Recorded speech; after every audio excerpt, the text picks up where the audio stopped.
کافر اپنے آپ کو اپنے معبد تک، اپنے کلیسا تک، اپنے گردوارے تک، اپنے مندر تک اپنے آپ کو مذہبی طور پر محدود سمجھتا ہے، اور اپنی عبادت گاہ سے باہر اپنے آپ کو کیا سمجھتا ہے؟ آزاد سمجھتا ہے۔ وہ کہتا ہے یہاں مذہب کی کوئی پابندی نہیں، میں آزاد ہوں تجارت کرنے میں، جہاں میرا نفع اور مفاد ہوگا میں ویسے چلوں گا۔ اسلام ایک مکمل ضابطہ حیات ہے، وہ صرف نماز روزے کا دین نہیں ہے۔ اسلام نے جہاں مسجد کے اندر نماز روزے کی ہمیں ترغیب اور تلقین کی، وہاں پر مارکیٹ اور تجارت کے اصول اور ضوابط بھی ہمیں بتائے ہیں۔ پیدائش سے لے کر وفات تک، کمائی سے لے کر خرچ تک، بڑوں سے لے کر چھوٹوں تک، امیر سے لے کر غریب تک، حاکم سے لے کر رعایا تک، ماں کی گود سے لے کر قبر کی گور تک، کوئی زندگی کا ایسا قدم، گوشہ اور موڑ نہیں جہاں اسلام نے ہماری رہنمائی نہ کی ہو۔ یہ ہمارا ایمان ہے یا نہیں ہے؟ تو ہم تجارت میں، دکان میں، مارکیٹ میں، کاروبار میں، بزنس میں، قومی سطح پر یا بین الاقوامی سطح پر آزاد ہرگز، سارے بولو آزاد ہرگز، ہم پابند ہیں اللہ اور اس کے رسول کے۔ اور میں اب تفصیل میں نہیں جا سکتا، آپ کتاب البیوع فقہ کا ایک مستقل عنوان ہے، ایک چیپٹر ہے، ایک بہت بڑا باب ہے، بلکہ میں یہاں تک آسان لفظوں میں سمجھا کے آگے بڑھتا ہوں۔ آپ اگر اسلام کے احکام کو اٹھائیں تو ایک حصہ آپ کو عبادات کا ملے گا، 3 حصے آپ کو معاملات کے ملیں گے۔ اسلام 3 حصے کس کی رہنمائی کرتا ہے؟ معاملات کی۔ ہم نے سمجھ لیا کہ اسلام صرف عبادات کا نام ہے، وہ نماز پڑھ لی، روزہ رکھ لیا، کو حج کر لیا، بس یہ ہم مسلمان ہیں جناب۔ نہیں، 3 حصے معاملات ہیں جو آج ہماری زندگیوں سے کیا ہو چکے ہیں؟ نکل چکے ہیں بالکل۔ اب میں جزیات میں جاؤں تو پوری رات بھی بات ختم نہیں ہو سکتی، لیکن میں موٹا موٹا عرض کرتا ہوں۔ یاد رکھیے، میرے آقا صلی اللہ علیہ وسلم ایک آئیڈیل لیڈر، رہبر، رہنما، مقتدیٰ، پیشوا ہمارے لیے بن کر جو تشریف لائے، تو حضور نے خود پریکٹیکل یہ سارے کام کر کے ہمیں کیا دیا؟ نمونہ دیا ہے۔ میں چند مثالیں اس کی آپ کی خدمت میں عرض کرنا چاہتا ہوں، چھوٹا چھوٹا ٹچ کروں گا تاکہ پورا احاطہ آپ کے سامنے آ جائے۔ بس میں اس ضمن میں کئی پیغام دینا چاہوں تو دے سکتا ہوں، لیکن میں فوکس صرف آخر میں 1-2 پیغامات پر ہی رکھوں گا تاکہ میری بات زیادہ لمبی نہ ہو۔ آپ علماء سے سنتے ہیں، اور ماشاءاللہ صاحب علم لوگ بیٹھے ہیں سارے، اتنا آپ سب جانتے ہیں، میرے آقا صلی اللہ علیہ وسلم جہاں نبی تھے، امام الانبیاء تھے، مسجد کے امام تھے، منبر کے خطیب تھے، خانقاہ کے جو ہے وہ شیخ اور مربی تھے، درسگاہ کے مدرس تھے، صحابہ کے معلم تھے، پیر و مرشد تھے، اور تہجد گزار تھے، نمازیں پڑھتے تھے، اللہ اللہ کرتے تھے، شب زندہ دار تھے، جہاد کرتے تھے، حج کرتے تھے، عبادات کرتے تھے، یہ سارے کام میرے نبی نے کیے۔ وہاں بازار میں عملاً جا کر میرے آقا نے خود بزنس اور تجارت بھی کی یا نہیں کی؟ اونچی آواز سے بولیے۔ میرے نبی نے تجارت کی، اور صرف خود نہیں کی بلکہ اپنی امت کو کیا دی؟ ترغیب بھی دی، فضائل بھی سنائے، اہمیت بھی بتائی، اور حضور نے خود پریکٹیکل یہ کام کر کے بتایا کہ اللہ اور اس کے رسول کی نظر میں بھی پیشے کے اعتبار سے جتنا پسندیدہ اور محبوب عمل تجارت ہے، کوئی اور عمل نہیں ہے، اپنی روزی روٹی کمانے کے لیے۔ دیگر انبیاء بھی اس تجارت کے پیشے سے منسلک رہے کسی نہ کسی شکل میں، میرے آقا نے بھی عملاً تجارت کی۔ اور آپ حیران ہوں گے کہ میرے آقا نے ایسا عجیب نمونہ چھوڑا کہ حضور تشریف فرما ہے اور اللہ کے نبی بیٹھے فرما رہے ہیں، ابو بکر جنتی، عمر جنتی، عثمان جنتی، علی جنتی، طلحہ جنتی، زبیر جنتی، عبد الرحمن ابن عوف جنتی، سعد جنتی، سعید جنتی۔ یہ 10 صحابہ جن کو عشرہ مبشرہ کہا جاتا ہے، حضور نے جن کو دنیا میں جنتی ہونے کی خوشخبری سنائی، یہ حضور کی محنت اور جمع پونجی، صحابہ میں گویا کریم سمجھے جاتے تھے یہ صحابہ۔ آپ نے ان صحابہ کی طرز عمل پر غور کیا ہو، کئی پہلو ہیں ان کی زندگیوں کے بڑے نمایاں، لیکن آپ حیران ہوں گے جو ایک نمایاں وصف تھا حضور کے صحابہ کی جماعت میں، یہ 10 صحابہ جو ٹاپ 10 میں شمار ہوتے ہیں، یہ سارے کے سارے تجارت کے پیشے سے وابستہ تھے۔ یہ 10 کے 10 عشرہ مبشرہ کس سے وابستہ تھے؟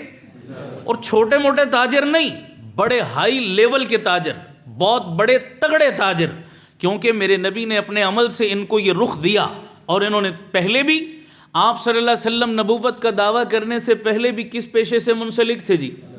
ملک شام میں تجارت کا سفر کیا، وہی آپ کی پہچان بنی، وہی اماں خدیجہ سے نکاح کا سبب اور ذریعہ بنی. اب اس تفصیل میں بھی میں نے جاتا کیا خوبصورت تجارت آپ صلی اللہ علیہ وسلم نے کی تھی. لیکن جب نبوت کی ذمہ داریاں میرے نبی کے کندھوں پہ پڑی تو آپ نے اس تجارت کے پیشے کو کیا کر دیا؟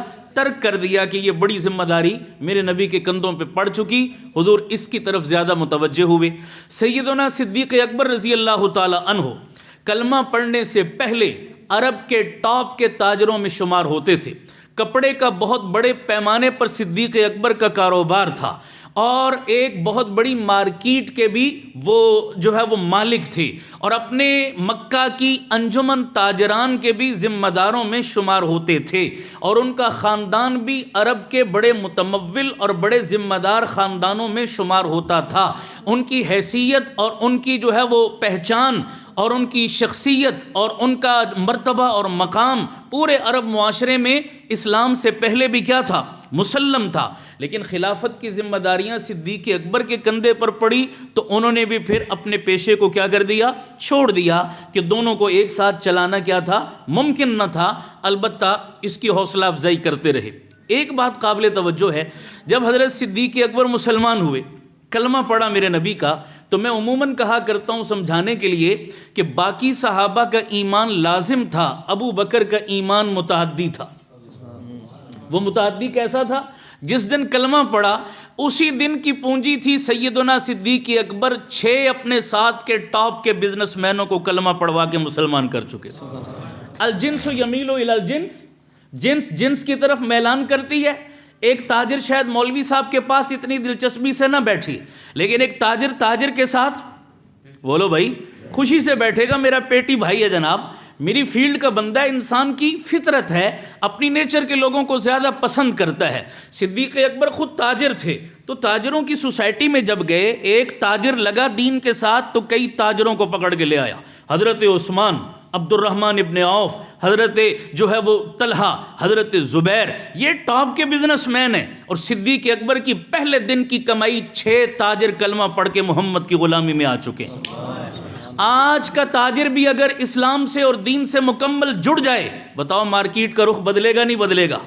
بدلے گا نا رخ. مسئلہ یہ ہے کہ مولوی غریب کی کون کتنی سنے گا جناب. ہم نے جو آپ چند بھائیوں کو مدعو کیا، کیوں کیا؟ آپ دین کا درد رکھنے والے ہیں، آپ دین سے محبت رکھتے ہیں، آپ علماء سے محبت رکھتے ہیں، آپ کا لنک ہے علماء سے. ساری مارکیٹ کا لنک تو نہیں ہے جناب. وہ تو نماز روزے کی حد تک مسجد میں آتے ہیں، بس اس سے زیادہ نہیں ہے.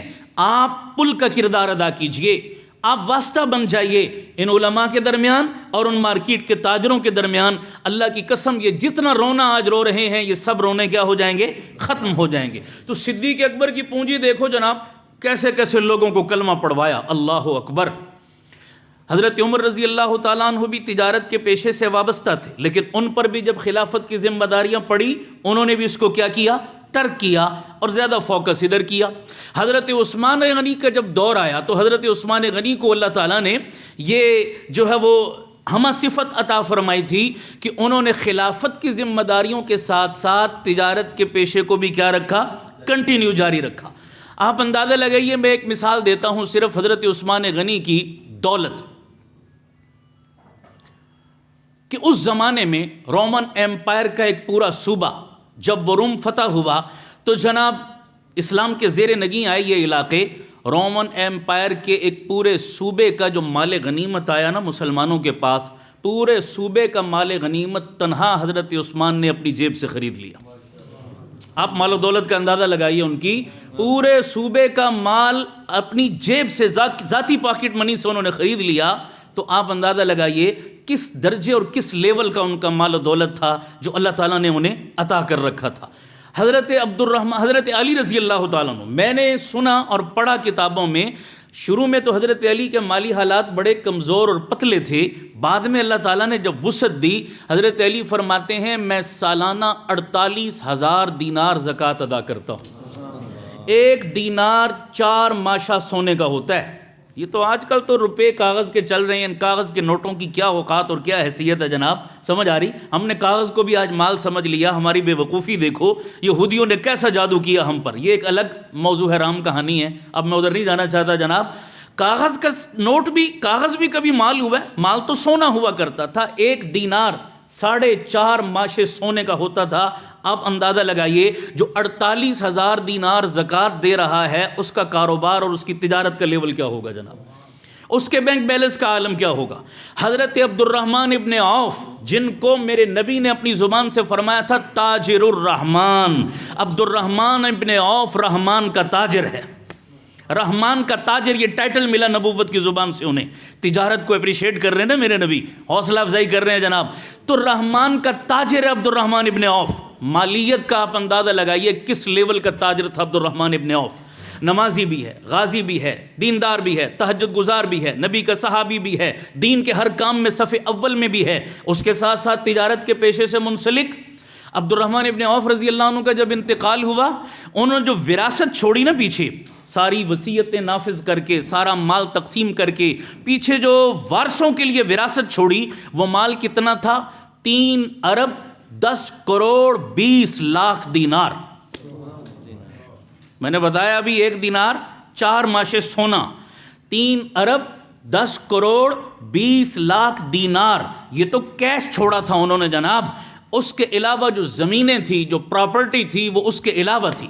اس کے علاوہ جناب 1000 اونٹ، 1000 گھوڑے، 10,000 بکریاں، 1000 اونٹ ہر بیوی کے ترکے کے اندر انہیں ملے۔ حالانکہ بیوی کا حصہ مال میں کتنا ہوتا ہے؟ 8واں ہوتا ہے۔ جب 8واں حصہ بیوی کو اتنا مل رہا ہے تو خود سوچئے باقی مال کا لیول کیا ہوگا جناب۔ اس کے علاوہ جو سونا تھا، سونا اتنی ٹھوس اجناس کی شکل میں، جس کو کہہ لیں آپ سونے کی ٹائلیں کہہ لیں یا سونے کی اینٹیں کہہ لیں یا کوئی اور ٹھوس شکل کہہ لیں سونے کی، جب حضرت عبد الرحمن ابن عوف کی وراثت کو تقسیم کرنا شروع کیا گیا جناب، تو فجر کے بعد کلہاڑوں سے وہ سونے کے ٹائلوں کے ٹکڑے کرنے اور کاٹنا شروع کیا گیا۔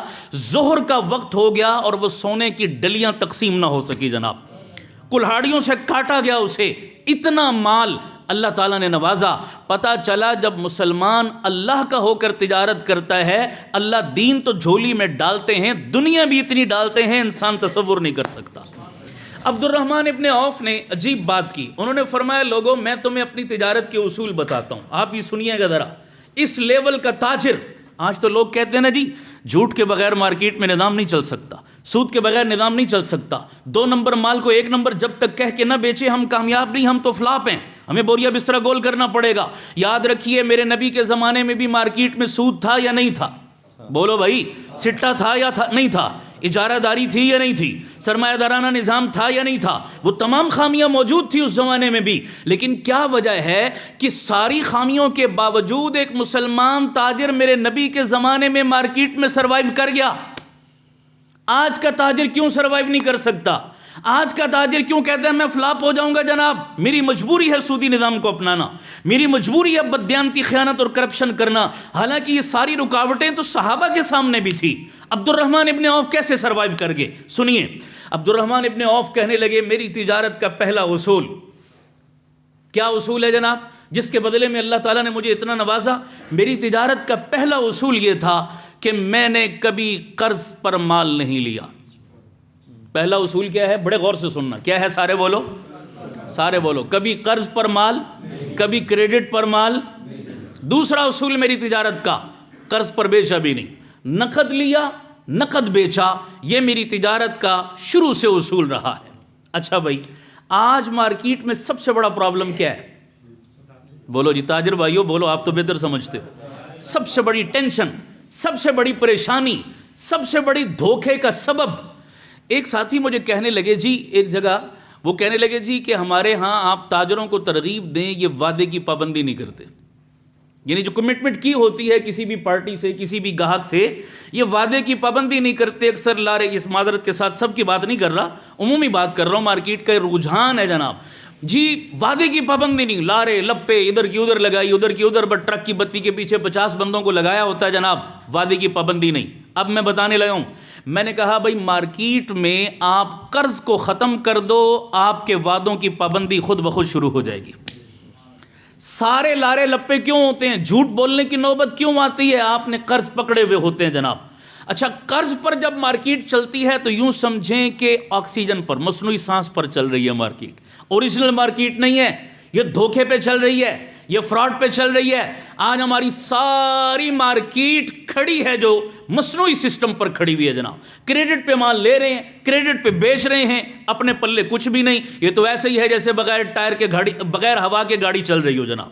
گاڑی کے ٹائر میں ہوا نہیں اور ہم گھسیٹتے ہوئے اس کو دھکا لگاتے جا رہے ہیں اور ہم خوش ہیں جی ہماری گاڑی بھاگ رہی ہے. جناب کتنی بھگا لوگے, وہ ایک دن بالکل ٹھس کر جائے گی. اکثر لوگ بینک ڈیفالٹ کر جاتے ہیں, اکثر لوگ کرپٹ ہو جاتے ہیں بینکوں کے, بوریا بسترا اٹھا کے غائب ہو جاتے ہیں, پھر ملک چھوڑنے پر مجبور ہو جاتے ہیں, قتل ہو جاتے ہیں, گولی کا نشانہ بن جاتے ہیں. ان سب کا کھرا تلاش کرو گے تو وہ لالچ میں آ کر جو کریڈٹ سے اور قرض سے انہوں نے کاروبار شروع کیا تھا, جس وجہ سے ان کو نتیجہ یہ بھگتنا پڑتا ہے. عبد الرحمن ابن عوف کہہ رہے ہیں میں نے لیا بھی قرض پر اور لیا بھی نقد پر اور بیچا بھی نقد پر, دونوں جگہ کبھی قرض اور ادھار کا معاملہ. یہ میری تجارت کے پہلے 2 اصول. اچھا یاد رکھیں, میں حدیث یاد آ گئی, نبی پاک صلی اللہ علیہ وسلم نے فرمایا, علماء موجود ہیں, میرے نبی برے سے برا مسلمان ہوتا, گناہگار سے گناہگار, نافرمان سے نافرمان, اپنے امتی کی نماز جنازہ پڑھتے تھے, مکروز کی نماز جنازہ میرے مصطفیٰ نہیں پڑھتے تھے. کیوں حضرت؟ جس بندے پر قرض ہوتا اور اس کا جنازہ آ جاتا, رحمت والا میرا نبی, رحمت والا نبی.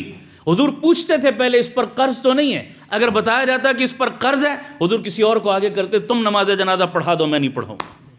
مقصد کیا تھا؟ میں یہ فتویٰ نہیں دے رہا, یہ میں نہیں کہہ رہا کہ قرض لینا ناجائز ہے, قرض لینا گناہ ہے, قرض لینا حرام ہے. میرے نبی نے بھی قرض لیا ہے, میرے مصطفیٰ نے خود قرض لیا نجی طور پر, ذاتی طور پر. یہ فتویٰ میں ہرگز نہیں دے رہا. پھر میرے نبی نے یہ کیوں کیا کہ مقروض کی نماز جنازہ نہیں پڑھائی؟ اس لیے نہیں پڑھائی تاکہ اس فعل کی حوصلہ شکنی کی جا سکے. یہ فعل اچھا فعل, یعنی جائز ہونے کے باوجود قرض لینا جائز ہے, جائز ہونے کے باوجود یہ نبوت کی نظر میں اچھا فعل, بولو سارے. اس فعل کی شناعت اور قباحت اور مذمت اور نفرت تاکہ لوگوں کے دل میں بیٹھ جائے, تو حضور فرماتے یا تو کوئی بندہ کھڑے ہو کے کہہ دیتا یا رسول اللہ میں اس کا قرض ادا کروں گا, تو حضور نماز جنازہ پڑھا دیتے, ورنہ میرے مصطفیٰ نماز جنازہ نہیں پڑھاتے. ایک موقع پر میرے مصطفیٰ تشریف فرما ہے اور بڑی غم زدہ حالت میں ہیں, اور آپ بڑی بے چینی کے عالم میں فرما رہے ہیں, اوہ ہو, اس قسم کے آواز اپنی زبان سے نکال رہے ہیں. صحابہ بڑے پریشان ہوئے, یا رسول اللہ اتنے غم زدہ اور اتنی غمناک آواز آپ کے منہ مبارک سے ہم نے سنی, خیریت تو ہے؟ میرے آقا نے فرمایا جبرائیل امین میرے پاس تشریف لائے, اور جبرائیل امین نے فرمایا کہ یا رسول اللہ ایک شخص اللہ کے رستے میں شہید ہو جائے, شہادت کوئی تھوڑا مقام تو نہیں ہے, ایک شخص اللہ کے رستے میں شہید ہو جائے, پھر زندہ کیا جائے, پھر شہید ہو جائے, لیکن اگر اس پر قرض ہے تو وہ شہید ہونے کے باوجود جنت کی خوشبو بھی نہیں سونگھ سکے گا. شہادت کچھ چھوٹا عمل تو نہیں ہے یارو, منہ سے کہنا آسان ہے, جان دے رہا ہے اللہ کے دین کے لیے, لیکن اگر قرض دار مرا تھا تو شہید کے علماء سے پوچھئے, شرعی مسئلہ بھی یہ ہے اور میرے نبی کا فرمان, شہید جب شہید ہوتا ہے جسم سے خون کا پہلا قطرہ زمین پہ آنے سے پہلے اللہ زندگی بھر کے گناہوں کو معاف فرما دیتے ہیں, الا الدین. کیوں جی؟ سوائے قرض کے ہر گناہ معاف ہے, قرض تو شہید سے بھی معاف نہیں ہوگا. یہ ایسی ظالم چیز ہے, اللہ ہم سب کی حفاظت فرمائے, آمین کہہ دو سارے.